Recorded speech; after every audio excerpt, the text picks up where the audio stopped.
Now, here's a good question, and this is where people get upset with me, okay? Because people have to understand what stones and crystals and gems really are. Now, different than metals. Metals are different. Metals are conductors and can generate an energy, okay? Crystals absorb energy. They suck it in like a vacuum cleaner. And so, if you have a healthy body, one that's radiating good energy in all parts of the body, and then you put a crystal on it, the crystal's going to suck that energy out of that part of the body and energize the crystal. That's why crystals are used in technology. They absorb energy. Okay?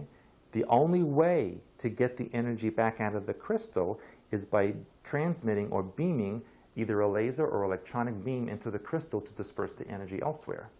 That's what technology does with crystals. That's why they're in your computer.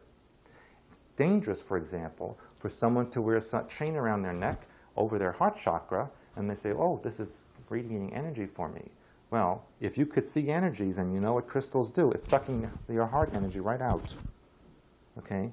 Crystals should be used for the purpose for which they were intended, to absorb energy. Now, if you have a person with cancer, for example, and their energy is very bad, okay? Now, what's going to happen if you take a crystal and put it over the area where the cancer exists? What could happen? Think about it. Let's use a crystal that's been cleared. They put them in salt water, they put them in sunlight, whatever your method is, and they put that cleared crystal. Now it's absorbing energy. What is it doing? It's going to pull the cancer energy towards it, correct? But what's the danger? Danger is it's then contaminating the area between the cancer and the crystal, so that if you have cancer in interior part of your body and you have the crystal here, you're going to pull the cancer energy right through the whole body, okay, and contaminate that part of the body. Now, if you have a crystal that's already filled and charged, it's powerful, okay, and you put it on that part of the body where the energy is low, and then you transmit a laser or electronic beam at the crystal, it will then open and disperse its energy into the body. That's how crystal is to be used. The New Age and certain metaphysical groups are doing it incorrectly, and they get very angry at me. Okay, I had people walk out on me because of that. And so be it. I can't make you believe it. I can only tell you what I know. And you can take it or leave it. Okay, but I've seen it. I know how it works. Okay, so I offer that to you, and then you can believe or not. Yes? How can we know when a crystal is positively charged? I mean, just sitting it in the sun?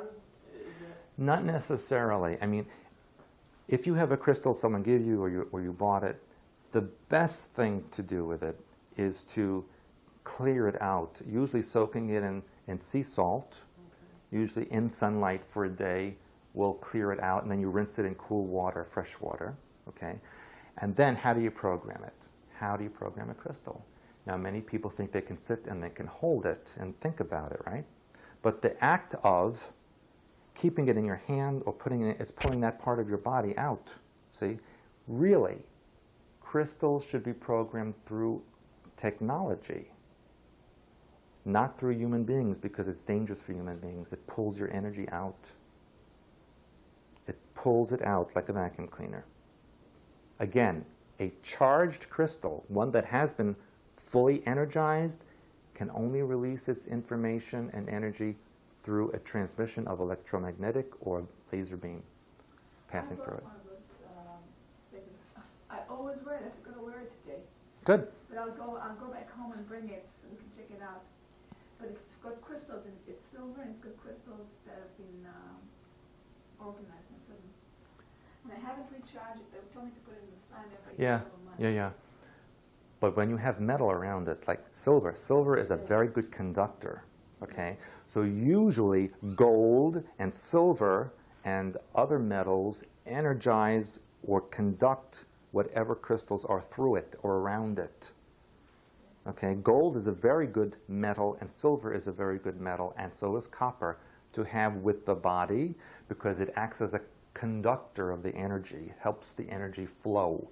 And gold magnifies energy. It acts as a step-up transformer. So they're trying to explain that you're wearing it to protect yourself from the electromagnetic fields around you. Of course, I'd have to see. I've seen some that do that, and I've seen others that don't do that. It depends on who made it and what the technology was. During the break and bring it. Okay, and so I can't answer that blanket statement. I need to see the piece. Okay, generally though, most of what I've seen is not what they say it is. It isn't really doing anything except pulling energy out of you, and then the metal around it just magnifies it. So the metal is magnifying the pull from your body. Okay, that's sometimes a problem.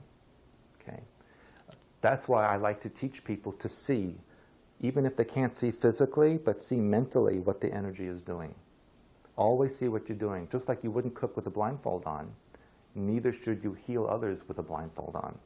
Always see what you're doing, what effect.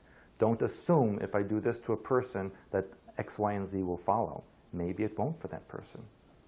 You don't know what that person's mind pattern is. So learn and see for yourself. Look at what you're doing. Even if it's just through the pineal gland, see what you're doing. Okay? So our next and final